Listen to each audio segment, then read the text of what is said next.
আসসালামু আলাইকুম দর্শক বন্ধুরা, আশা করি সবাই ভালো আছেন। আপনারা দেখতেছেন কৃষিতে বাংলাদেশ ইউটিউব চ্যানেল। বরাবরের মতো আপনাদের সঙ্গে আছি আমি মোহাম্মদ নিশান আহমেদ। আরেকটি নতুন ভিডিওতে সবাইকে স্বাগতম। প্রিয় কৃষক ভাই ও বন্ধুরা, আজকে আমরা কথা বলবো ধানের সবচাইতে ক্ষতিকর পোকা মাজরা পোকা নিয়ে। কিন্তু আজকের ভিডিওতে শুধু তথ্য নয়, আমি আমার নিজের বাস্তব অভিজ্ঞতা আপনাদের সামনে তুলে ধরবো, কারণ মাঠের অভিজ্ঞতাই হলো আসল শিক্ষা।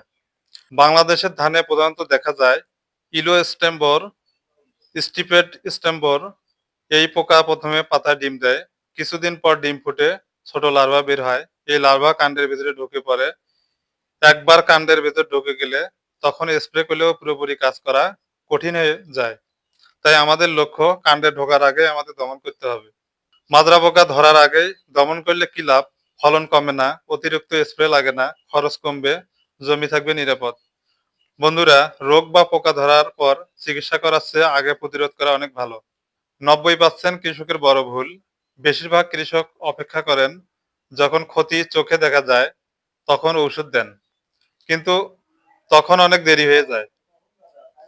এখন শুনুন আমার বাস্তব অভিজ্ঞতা। প্রিয় কৃষক ভাই, আমি কি করেছি জানেন? আমি মাজরা পোকা ধরার আগে আগাম ব্যবস্থা নিয়েছি, অর্থাৎ ক্ষতি শুরু হওয়ার আগেই প্রতিরোধমূলক ব্যবস্থা গ্রহণ করেছি। আমি 3টি ঔষধ একসাথে ব্যবহার করতেছি। একটি হচ্ছে লজিক্যাল 93 এসপি, প্রতি কেজিতে সক্রিয় উপাদান মনোমি হাইপো 900 গ্রাম, এসিটামিপ্রিড 30 গ্রাম বিদ্যমান। এটি মাজরা পোকা, বাদামি গাছ ফটিং এর জন্য ভালো কাজ করে। এটির খুচরা মূল্য 365 টাকা লেখা আছে, আপনারা বাজারে গিয়ে দাম করে কিনবেন, 350 থেকে 60 টাকার মধ্যে পেয়ে যাবেন। আর একটি ঔষধ স্পানি কোম্পানির বায়ো চমক, এটিও খুব ভালো কাজ করে মাজরা পোকার জন্য। এটির খুচরা মূল্য 272 টাকা, আপনারা বাজারে গিয়ে 250 টাকাতে পেয়ে যাবেন। এটি ফসলের পোকা যেমন বাদামি গাছ ফড়িং, মাজরা পোকা, যেটা ভালো কাজ করে। আমি এই দুইটো মাজরা পোকার জন্য, আমি ব্লাস্ট রোগের জন্য আরেকটি ওষুধ দিচ্ছি এর সঙ্গে, এমিস্টার টপ 325 এসসি, যার গ্রুপ উপাদান হচ্ছে অ্যাজোকোস্টোবিন প্লাস ডাইফেনাকোনাজল। কৃষক বন্ধুরা, এই 3টি ওষুধ সঠিক মাত্রায় মিশিয়ে আমি জমিতে স্প্রে করতেছি মাজরা পোকা আক্রমণ শুরু হওয়ার আগেই। আপনারা একটু দেখেন, আমি স্প্রে করতেছি জমিতে। আমার এটি জমি, আপনারা একটু দেখেন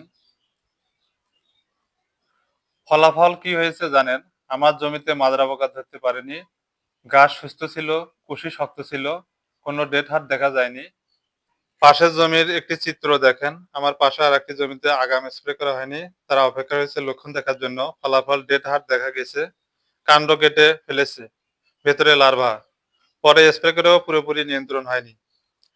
এটাই বাস্তব পার্থক্য, আগাম প্রতিরোধ বনাম দেরিতে চিকিৎসা। গুরুত্বপূর্ণ শিক্ষা, মাজরা পোকা দমনে প্রতিরোধ চিকিৎসার চেয়ে বেশি কার্যকর। নিয়মিত জমি পরিদর্শন করতে হবে, ডিম বা প্রাথমিক লক্ষণ দেখলেই ব্যবস্থা, সঠিক মাত্রা বজায় রাখা, একই গ্রুপের ঔষধ বারবার ব্যবহার না করা।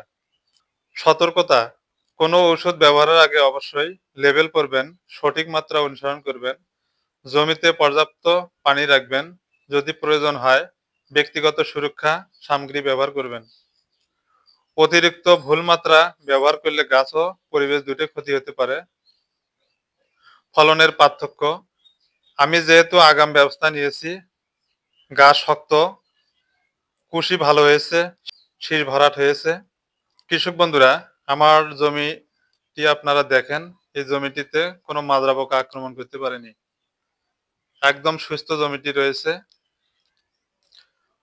অন্য জমিতে যেখানে দেরি হয়েছে সেখানে ফলন কমেছে। এই অভিজ্ঞতা থেকে আমি বুঝেছি মাজরা পোকা দমনে সময়টা সবচেয়ে বড় বিষয়। প্রিয় কৃষক ভাই, আপনি কি এখনো অপেক্ষা করেন মাজরা পোকা ধরার জন্য, নাকি আগে ব্যবস্থা নেবেন? 90% কৃষক দেরি করেন, আপনি যেন সেই দলে না পড়েন। আগাম সচেতনতা মানেই বেশি ফলন। কৃষক বন্ধুরা, মাজরা পোকা দমনে সফল হতে হলে জমি নিয়মিত দেখুন, আগাম ব্যবস্থা নিন, সঠিক কোম্পানির সঠিক ঔষধ ব্যবহার করুন, মাত্রা মেনে চলুন।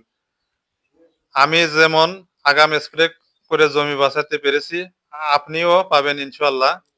সঠিক স্প্রে পদ্ধতি, সকাল বা বিকালে স্প্রে করুন। প্রতি বিঘায় পর্যাপ্ত পানি ব্যবহার করুন, ৭ থেকে ৮০ লিটার।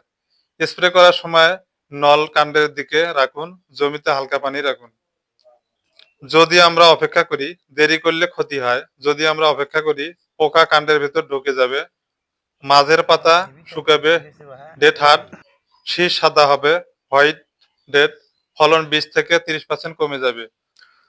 তখন একবার নয় ২ থেকে ৩ বার স্প্রে লাগতে পারে আপনার জমিতে। কৃষক বন্ধুরা, সবশেষে বলা যায়, মাজরা পোকা ছোট হলেও ক্ষতি বড়। তাই আজ থেকে নিয়মিত জমি দেখুন, অতিরিক্ত ইউরিয়া এড়িয়ে চলুন এবং প্রয়োজন হলে সঠিক সময়ে স্প্রে করুন। তাহলে আপনার ধান থাকবে সবল, ফলন হবে বেশি, লাভ হবে নিশ্চিত ইনশাআল্লাহ। কৃষক বন্ধুরা, যদি ভিডিওটি ভালো লাগে অবশ্যই আমার এই চ্যানেলটি সাবস্ক্রাইব করবেন, লাইক কমেন্ট শেয়ার করবেন। আর যারা অলরেডি সাবস্ক্রাইব করেছেন তাদেরকে থ্যাংক ইউ সো মাচ। পরবর্তীতে নতুন কোনো ভিডিও দেখার জন্য সে পর্যন্ত অপেক্ষা থাকবেন। আল্লাহ হাফেজ।